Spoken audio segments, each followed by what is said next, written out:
এখন কেমন দেখা যায় গো? আগে কিটা দেখা গেল? সব জায়গাতে বসার একটা নিয়ম আছে। এত মাহফিল হয়, আমরা সবাই তো জানি। দেখেন, 3 জায়গাতে ফাঁক ফাঁক বসতে নাই, দাঁড়াইতে নাই, শুনতে নাই। যেই জায়গাতে আল্লাহ আল্লাহ রাসূলের কথা আলোচনা হয় সেই জায়গাতে মিলে মিলে বসা লাগে। নামাজের কাতারে মিলে মিলে দাঁড়ানো লাগে। এবং স্বামী স্ত্রী যখন শোয়া হয়, শোয়ার পরে এক বালিশে শোয়া হলো সুন্নাত, 2 বালিশে 2 জন শৈলিকালা, স্বামীর মুখ পূবে, স্ত্রীর মুখ পশ্চিমে। হ্যাঁ, এমন মাঝখানে শয়তানি আইসা বউকে কয় তোমার স্বামী থেকে দেওয়ার ভালা, আর স্বামীকে কয় তোমার স্ত্রী থেকে তোমার স্বামী ভালা। 2 জনের ভিতরে খটকা লাগায় দেয়। কথা বুঝছেন? 2 জনের ভিতরে খটকা লাগায় দেয়। ওই জন্য এক বালিশের উপরে চাপা চাপি করে শোয়া লাগে। তাহলে শয়তানে খটকা লাগাবার পায় না, সেই সংসারের ভিতরে রহমত নাজিল হয়, স্বামী স্ত্রীর ভিতরে মিল মোহাব্বত পয়দা হয়। আর আমার আজকালকার টাইমে, এই টাইমের ভিতরে স্বামী স্ত্রীর ভিতরে তো মিল মোহাব্বত নাই। আছে গো? স্বামী স্ত্রীর ভিতরে মিল মোহাব্বত আছে? ঝগড়া হইলে এক সপ্তাহ কথা নাই। বন্ধুরা রে, আল্লাহর গোলাম নবীর উম্মতেরা সময় স্বল্প, বেশি লম্বা করব না। নবীর টাইমেও ঝগড়া হইতো। একদিন আম্মা জান আয়েশা রাদিয়াল্লাহু আনহার সাথে নবীর সাথে ঝগড়া হইছে। মনে মনে ভাবতে পারেন কেমন কথা? নবীর সাথে তার বিবির সাথে ঝগড়া হলো। আম্মা জান আয়েশার সাথে নবীর সাথে ঝগড়া। নবী বলে, আয়েশা রে, ঝগড়া তো করলাম, বলো বলো বলো, এখন মিটমাট করার জন্য কারে ডাইকা আনবো? ওমর ফারুককে ডাইকা আনবো না তোমার আব্বাকে ডাকবো? ওমর ফারুকের তৎকালীন জামানায় রাগ অনেক বেশি ছিল। তখন বলছে আবু বকরকে ডাকবো নাকি ওমর ফারুককে ডাকবো নাকি? আম্মা জান আয়েশা চমকে গেছে, না না না, ওমর ফারুককে ডাকা যাবে না, আমার বাবাকে ডাইকা আনো। আবু বকর সিদ্দিককে ডাইকা আনা হইছে। ঘরের ভিতরে যখন ঢুইকা গেছে, যাওয়ার পরে আবু বকর সিদ্দিক জিজ্ঞাসা করে, কি হয়েছে তোমাদের ভিতরে? নবী বলে, আয়েশা রে, আমাদের ভিতরে কি হয়েছে আমি বলবো না তুমি বলবা? আম্মা জান আয়েশা সিদ্দিকা রাদিয়াল্লাহু আনহা বলেন, না না না নবী গো, আপনি বলেন, কিন্তু সত্য কথা বলবেন, মিথ্যা কথা বলবেন না। আবু বকর সিদ্দিক রাগ হইয়া গেছে, থাপ্পড় উঠাইছে, আম্মা জান আয়েশাকে মারবে। এমন টাইমে নবী যায় সামনে খাড়া হইছে। নবী সামনে খাড়া হইলে কি আর রাগ থাকে? আবু বকর সিদ্দিকের রাগ থেমে গেছে, বাহিরে চলে গেছে। বাহিরে চলে যাওয়ার পরে নবী আয়েশাকে বলতেছে, দেখছো আয়েশা, আজ যদি আমি তোমার সামনে না দাঁড়াইতাম, তোমার বাবা আজ তোমাকে পিটায়া লম্বা করতো। আম্মা জান আয়েশা সিদ্দিকা রাদিয়াল্লাহু আনহা হাইসা দিছে, বলেন না সুবহানাল্লাহ। আম্মা জান আয়েশা সিদ্দিকা যখন হাইসা দিছে, নবীও হাইসা দিছে। বাড়ির বাহিরের থেকে, ঘরের বাহিরের থেকে আবু বকর সিদ্দিক হাসির শব্দ শুনে ঘরের ভিতরে ঢুইকা বলতেছে, আসিকামি ফি সিলমিকুমা কামা শাতুমা মিহালমিকুম। জোরে বলেন সুবহানাল্লাহ। নবী বলে, নবীকে বলতেছে আবু বকর সিদ্দিক রাদিয়াল্লাহু আনহু, নবী গো, এরকম আপনারা ঝগড়া করলে, কোনো বিপদ হইলে আমাকে ডাকেন মিটমাট করার জন্য। ওরকম আপনারা যখন হাসিতে থাকেন, খুশিতে থাকেন, তখনও আমাকে ডাকেন শেয়ার করার জন্য। বলেন সুবহানাল্লাহ। আজকালকার মা বোনেরা ঝগড়া করলে স্বামীর সাথে কথাই নাই, তাই না গো? 7 দিন পর্যন্ত, 1 সপ্তাহ পর্যন্ত, 14 দিন 15 দিন পর্যন্ত কথা নাই। আমার বন্ধুরা রে, ভাইজানেরা, যদি প্যান্ডেলে আসেন তাহলে আসেন, আর যদি না আসেন সামনে থেকে হরেন। বাইরে থাকেন না, প্যান্ডেলের বাইরে থাকেন না, দেখতে খুব খারাপ দেখা যায়, খুব খারাপ দেখা যায়, খুব খারাপ দেখা যায়। কুরআন পাকে আল্লাহ বললেন, কোন হক্কানি আলিম উলামার চেহারার দিকে তাকাইলে 40 দিনের সগীরা গুনাহ ঝইরা পড়ে। বলেন না সুবহানাল্লাহ। আর একটু জোরে সুবহানাল্লাহ। শয়তান আসছে আসলে মনে হয়, তাই না? মানুষ কথা শোনে না, ডাকি তাও ভিতরে আসে না, শয়তান আসছে, ঢাকাই শয়তান। নারায়ে তাকবীর, আল্লাহু আকবার। বলে হয় না লিল্লাহি তাকবীর, আরে জোরে নারায়ে তাকবীর। এই না শয়তান হাঁকছে। আসেন সবাই ভিতরে আসেন, মা বোনেরা আওয়াজ করবেন না, আপনারা পর্দার আড়ালে আরামে বৈশা আমলের নিয়াতে হাদিস ও কোরআনের কথা শ্রবণ করেন। শোনেন বন্ধুরা রে, ও আল্লাহর গোলাম নবীর উম্মতেরা, কি বলতেছিলাম?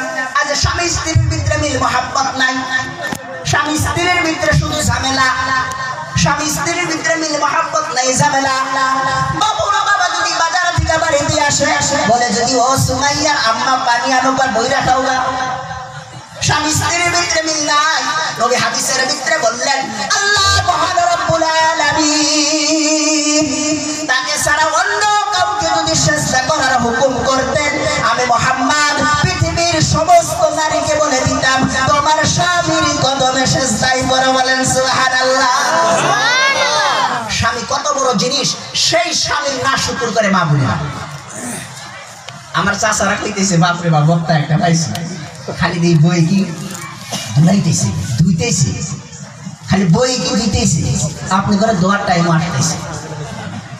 বন্ধুরা, ও আল্লাহর গোলাম নবীর উম্মতেরা, স্বামী স্ত্রীর ভিতরে মিল মহব্বত নাই, কই পানি বইরা খাওগা। নবী এত বড় কথা বললেন যে স্বামীকে সিজদা করার হুকুম দিতাম। এটা কি ছোট মোটো কথা?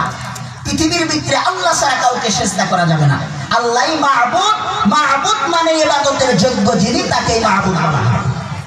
আল্লাহ ইবাদতের যোগ্য, পৃথিবীর আর কেউ ইবাদতের যোগ্য না।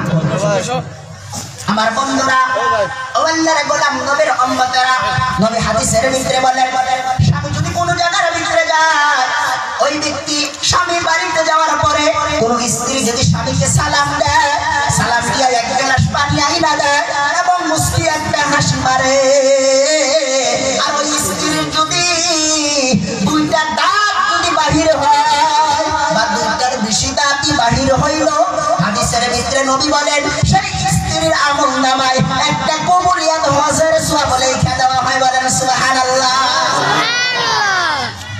মা বোনেরা, স্বামীকে দেখে হাসবো তো দূরের কথা, স্বামী ঘরে গেছে মানে একবারে চুলের খুঁড়িব, মনে চুল ভিজাইছে, চুলের খুঁড়ি, স্বামীর সাথে পানি এনে দিব আর ভালো কথা কব দূরের কথা। বন্ধুগণ, আল্লাহর গোলাম নবীর উম্মতেরা, স্বামীর সাথে মিল মহব্বত নাই, স্বামীর সাথে ভালোবাসা নাই, স্বামীর সাথে ভালো কথা বলে না, স্বামীর না শুকর আদায় করে। মা বোনদের একটা আদত, হাদিস খুইলা দেখেন নবী বলে একটা কারণে পৃথিবীর মা বোনেরা বেশিরভাগ জাহান্নামে যাবে। বলেন নাউজুবিল্লাহ। একটা কারণে পৃথিবীর মা বোনেরা, বেশিরভাগ মা বোনেরা, সিরিফ একটা কারণে বেশিরভাগ মা বোনেরা জাহান্নামে যাবে। কারণটা কি শুনবেন না? কারণটাকে শুনবেন না? জোরে কোন কারণটা হইল, মা বোনরা যতই দেন না কেন, আমার মা, আমার বোন, আমার দাদি, আমার নানি, আমার ফুপু, আমার খালা, সব মা বোনেদের এটা আখলাক, এটা আদত। যতই আপনি দেন না কেন, শেষে কব তোমার সাথে বিয়ে হইলা আমার জীবন আমি কিচ্ছুই পাইলাম না। মা বোনদের অভ্যাস আছে কিছুতে একদমই থাকতেন না, এই কথাটা লাস্টে কবুল, তোমার সাথে বিয়ে বসা আমি কিচ্ছুই পাইলাম না, আমার জীবনটাই শেষ, লাস্টে এই কথাটা কবুল। আর এই কারণে এই বেশিরভাগ মা বোনেরা জাহান্নামে দাখিল। নাউজুবিল্লাহ কইলেন না? আর একটু জোরে কর নাউজুবিল্লাহ। ও মা বোনেরা, ও মা বোনেরা, এইখানে কয়েকটা কথা বলছি আপনাদের উদ্দেশ্যে। মা বোনেরা, যেই কথাগুলা আমলের কথা বলা হয়েছে আমল করবেন, যেই কথাগুলা বাদ দেওয়ার কথা বলা হয়েছে সেই বস্তুগুলা বাদ দিবেন। বন্ধুরা, আল্লাহর গোলাম নবীর উম্মতেরা, মুখ্য অতিথি আসছে, মুখ্য অতিথি আসছে, বেশি টাইম নাই, যেমন আর হাল ভালো না, কারো কথা কেউ শোনে না, যার যার মতো চলে। ও কত কি দেখিলাম কলির কালে, হায় রে কত কি দেখিলাম কলির কালে। আগে হইতো সবার 3টা পর্যন্ত, এখন 10টা পর্যন্ত পারমিশন দেয় না মুসলমানের কারণে। মসজিদে আযান দিতে বন্ধ করতে বলে, কিসের জন্য? মুসলমানের কারণে। ও বন্ধু, আইডিয়া একটা, ভারতবর্ষে 25% মুসলমান, 10% 90% নামাজ পড়ে, 15% পড়ে না। 10%-এর ভিতরে 5% 360টা নামাজ পড়ে, ঈদের নামাজ পড়ে, বাকি নামাজ পড়ে না।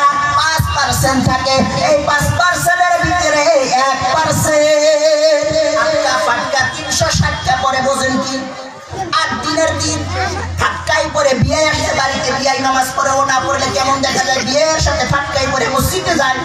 8 দিনের দিন জুমার নামাজ, আর 360টা, আর থাকে কয় পার্সেন্ট? 4%। এই 4%-এর ভিতরে 1% জানে না সানা, জানে না তাশাহুদ, জানে না দুরূদ শরীফ, জানে না রুকুর তাসবিহ, জানে না সিজদার তাসবিহ। থাকে কয় পার্সেন্ট? 3%। আর 1% নামাজ পড়ে মসজিদে, থাকে দোকানে, নামাজ পড়ে মসজিদে, মন থাকে ক্ষেতের ভিতরে। 2%-এর নামাজ সহি হয়। 2% মুসলমান নামাজ পড়ে কেমনে দাবি করেন? শান্তি কেমনে দাবি করেন? মুখ্য অতিথি আসছে, বেয়াদবি হইতেছে, একটুখানি আর অল্প একটুখানি বইলে আমি শেষ করে দেবো ইনশাআল্লাহ। বন্ধুরা দেখেন, নামাজের কোনো কাফারা নাই। আগের বক্তা বইলা গেছে, নামাজের কোনো কাফারা নাই। সমস্ত আমলের মূল আমল হইল নামাজ। নামাজ নাই, জিকির করেন, এটা জিরো। জিকির করা জিরো, রমজানের রোজা রাখা জিরো, হজ করা জিরো। যত আমল দুনিয়ার ভিতরে আছে সমস্ত আমল জিরো। নামাজ হইল 1। যদি 1 থাকে, রমজানের রোজা রাখেন 10 হইল, যাকাত দেন 100 হইল, মা বাপের খিদমত করেন 1000 হইল। আর একটা জিরো, খালি জিরো বসাবে আর 1-এর মূল্য বাড়তে থাকবে। আর যদি 1 নাই, সব আছে, কাম কি আছে? কাম নাই। নামাজের কোনো কাফারা নাই, নামাজ মাপ নাই। ওই ব্যক্তির জন্য নামাজ মাপ যেই ব্যক্তি মাথা খারাপ। বোঝেন কি? ভাইটা ভাষা বোঝেন গো? মাথা খারাপ অর্থাৎ পাগল, পাগলের জন্য নামাজ মাপ। দ্বিতীয়, যেই ব্যক্তি বেহুশ, বেহুশের জন্য নামাজ মাপ। জহরের আগে বেহুশ হইছে, জহরের পরে হুশ ফিরছে, জহরের নামাজ এর মাপ। এই 2 কারণে পুরুষের নামাজ মাপ। মেয়েদের জন্য 3 কারণ, এই 2 কারণ। এবং মেয়েদের মাসে একটা বেমার হয়, এবং বাচ্চা হইলে যতদিন পর্যন্ত রক্ত ভাঙে এতদিন পর্যন্ত নামাজ মাপ। তাছাড়া নামাজ মাপ নাই। এমন বেমার হয়েছে ডাক্তার উজু করতে নিষেধ করছে, তাই মন করতে হবে, তাই মন করতে পারে না, অমনি নামাজ আদায় করতে হবে। নামাজ কোনো মাপ নাই। পরনে কাপড় নাই, গর্ত করে ইজ্জত ডাবাইতে হবে মাটিতে, তারপরও নামাজ আদায় করতে হবে, মাপ নাই। পক্ষে 82টা জায়গায় আল্লাহ নামাজের কথা বললেন। সেই নামাজ তুমি পড়ো না, মারিফত দিয়া টানাটানি করো। সেই নামাজ তুমি পড়ো না, ভণ্ডামি করো, খুব পারো, আল্লাহ পিটায়া লম্বা করব। আল্লাহর হুকুমকে খেলা মনে করছে, টাইম পাইলো করলো, টাইম পাইলো না করলো না। বেয়াদব মুসলমান শরম করে না। আল্লাহ চোখ দিছে, একটা চোখে 13 লক্ষ ক্যামেরা, একটা চোখে 13 লাখ আল্লাহ রব দিছে। কন্যা সুবহানাল্লাহ, সুবহানাল্লাহ। 2টা চোখের ভিতরে 26 লাখ রব, 26 লাখ ক্যামেরা। কেমনে মুসলমান আল্লাহর নাশকর করো? ইমদাদ মাক্কি রাহমাতুল্লাহ আলাইহি কিতাবের ভিতরে বললেন, একজন মানুষ প্রত্যেকদিন এত অক্সিজেন টানে যেটা কিনতে গেলে 3 কোটি টাকার দরকার পড়বে। কন্যা সুবহানাল্লাহ, সুবহানাল্লাহ। নিঃশ্বাস নেন। ইমদাদ মাক্কি রাহমাতুল্লাহ আলাইহি বলে, বহুত বড় বুজুর্গ, 3 কোটি টাকার অক্সিজেন একজন মানুষ টানে প্রত্যেক দিন। এত আল্লাহর নিয়ামত খাইতেছো, সেই আল্লাহর নাফরমানি করতেছো, শরম করে না? আল্লাহ চোখ দিল, চোখের বারিন্দা লাগায়া দিল, খানিক পর পর টিপ দেয় না গো? আল্লাহ যদি টিপ দেওয়ার কায়দা না দিত, এই বড় বড় চায়া থেকে রাস্তা চললি কত পোকা গেল না? খানিক পর পর টিপ দেয়, তারপরে পোকা যায় না? বন্ধুরে আল্লাহ নাক দিছে, পোকা যদি আড়াই দিল না থাকলো হিট বাড়ায়া একবার চর্মরা। এগুলো চিন্তা করার দরকার না। আল্লাহ তুলসীটা পোকা দিছে, কি সুন্দর করে বানায়া দিছে। যদি হিট বাড়ায়, ধরে একটা আসার মালিশা, তাই না? আল্লাহর কুদরত, এত আল্লাহ নিয়ামত দিছে, সেই আল্লাহ নাশকর করতেছে, সেই আল্লাহ নাশকর করতেছে। আফসোস হয়, আল্লাহ এত নিয়ামত দিছে, সেই আল্লাহ নাশকর করতেছে, সেই আল্লাহর গোলামি করতেছি না। বন্ধুরা যতটুকু আলোচনা করছি এইখানে আসছিলাম, আল্লাহু আ'লা, আল্লাহর কসম করে বলতেছি, ইয়াহইয়া সাহাবের কথা শুনছি আমি যে ইয়াহইয়া সাহাব আসবো। হ্যাঁ, তারপরে এই যে এখানে সভাপতি সাহেব বসে আছিলেন, উনি